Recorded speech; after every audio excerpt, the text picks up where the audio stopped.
Every week, we bring you stories of inspirational athletes overcoming the odds.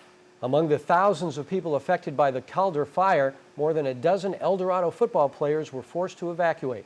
Brian Mueller explains how the football field became a home away from home for some of those Cougars.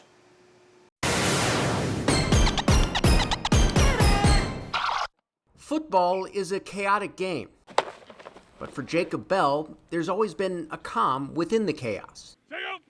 I've always loved it. I always loved being able to come out here because I have a lot of siblings, and I'm the youngest, so I always got picked on a lot by them. And it was nice to just be able to come out here and get away from everything and just be in the moment. For Jacob and many of his teammates, getting away from everything has become necessary.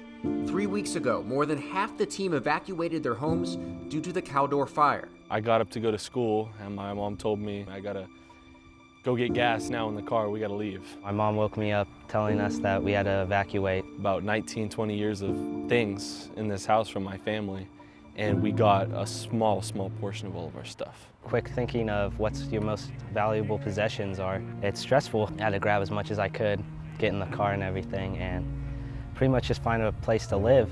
After evacuating their homes in Pollock Pines, Jacob and Evan have both been living with family members. Senior Chase Nutting spent a week down in the trenches fighting the fire, protecting the family ranch alongside his parents. There would be some points where there would be 50+ hours of no sleep, and then a couple hours of sleep here and there. A lot of emotions, I guess, just scared, sadness, but just you want to have that physical strength to get through every day or every second, and just trying to protect your home and all the other homes around it.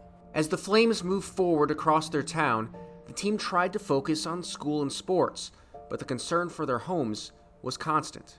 It's always on the back of your mind. You try not to sit there and look at your phone all the time, but it's hard not to. If you just sit and think of all the memories and all the things that you still have there, it's really hard to focus on anything else. In the middle of the evacuation, football has been their escape, finding a home between the lines on common ground with teammates. I don't know what I would do if I couldn't get out here and let out the frustration and the stress. Everybody's going through the same thing, and we're all here for each other, and that's why going to practice, it makes it better, because you're going through the same motions with everybody, because everybody's going through them. It just makes it so much easier knowing like someone's by your side. The community has also been by the Cougars' side, donating food and supplies, and all the brave firefighters putting their lives on the line. But for this El Dorado football team, this isn't just a story of surviving, but also thriving. Between poor air quality and the evacuations, the team has been limited some weeks to only going through walkthroughs, other weeks 1-hour practices. Despite all that, the Cougars won their first 2 games of the season by a combined score of 81-6. It really shows that we know what we want this year, and we're not going to let anything in the way of it. They're just tough.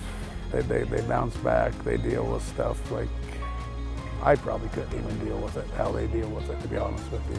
In fact, it's the adversity this fire has created that is fueling this El Dorado team. 100% it's brought us closer. This year I feel like I'm closest to this team than I've ever been, through all these years of football. Because never in my, history playing football have we experienced something of this magnitude together.